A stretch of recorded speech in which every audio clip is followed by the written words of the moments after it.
The maternal voice is a fantasy of origins, a representation of an individual's prelingual, precultural form, and their inauguration into subjectivity.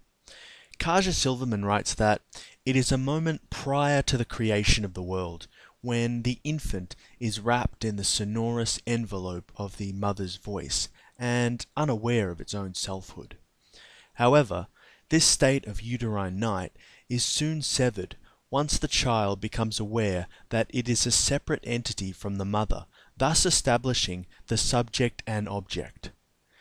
This realization creates in the individual a feeling of incompleteness and a desire to return to the bath of sound the mother has nourished them with, which now serves as the prototype for all subsequent auditory pleasure. The fantasy contrasts the maternal voice, which is identified with sound and sense, with the paternal word, which is identified with meaning. From a psychoanalytic viewpoint, the subject enters language and symbolic order, but yearns to return to the prelingual wholeness of the maternal voice.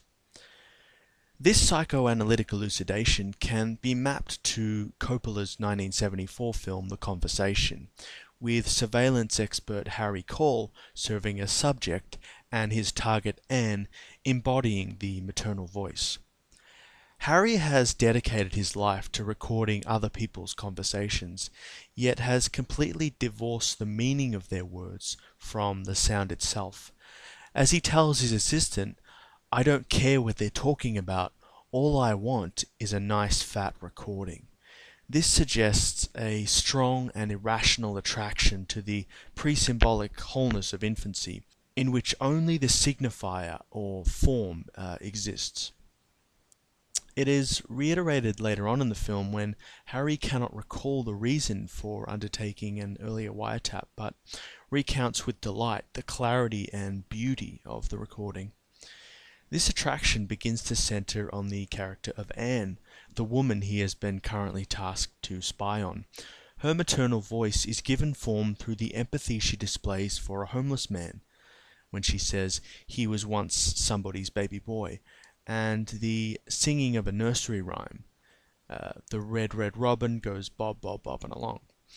Her voice takes on a musical quality for Harry, and he begins to listen to it over and over, even falling asleep with her recording playing in the background.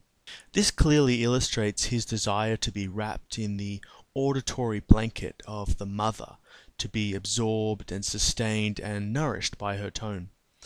His obsession is also coaxed out by a girlfriend who playfully accuses him of listening to her through the apartment door.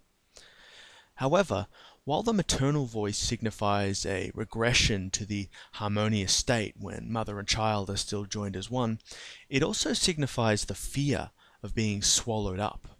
That is, the terror of having one's subjectivity and selfhood dissolved or re-embodied into the maternal presence. Harry expresses this paradoxical fear and desire through the act of surveillance. He becomes obsessed with observing the auditory cobwebs of the world, but never participating in it, maintaining a detached, aloof disposition with everyone he interacts with. He is consistently pointing the listening apparatus outwards, so that it can never be directed back at him. This is emphasized in the few times when Harry himself is spied upon, such as when Bernie gives him a bugged pen, or when a landlord intrudes upon his apartment with a gift, to which he responds angrily.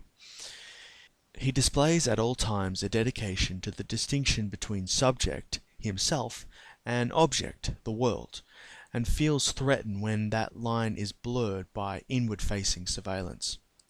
However, Harry is also attracted to those he spies on, in particular the character of Anne, who he dreams of connecting with.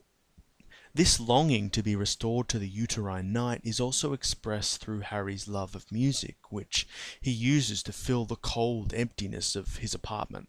Silverman writes that Harry yearns to reincorporate a beloved part of himself that was lost in infancy, a kind of music that he has relocated within the voice of Anne.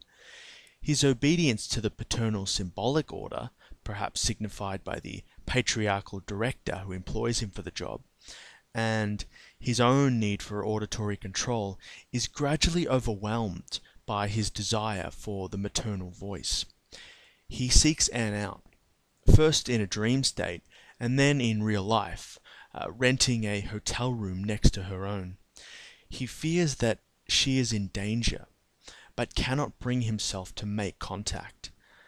And when violence does occur, he retreats from the symbolic world, darkening the shades and lamps, turning the television volume to full, and burying himself beneath blankets.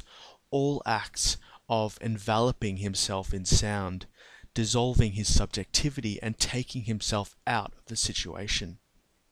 The conversation can be interpreted as an Oedipal story, in which Harry desires to kill the father, the director, and save the mother, Anne, but also to hear her scream. However, this is revealed to be a fantasy, as it is Anne who has been plotting the murder, subverting her perceived position as a passive, vulnerable object for the male subject's gaze. Harry realizes only in hindsight that he has distorted the conversation in his mind, hearing the phrase, "He'd kill us if he had the chance," in a frightened tone, when he should have heard, "He'd kill us if he had the chance," in a threatening one. Silverman writes that this distortion is emblematic of the female voice in Hollywood, that it is an impossible object of desire, and at the same time, an object that needs to be controlled discursively.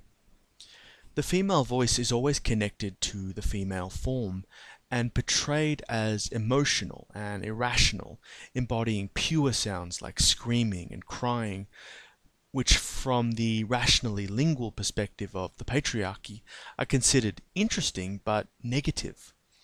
However, as the conversation exposes, the fantasy of the maternal as sound and the paternal as language is a falsehood, cultivated by the male subject.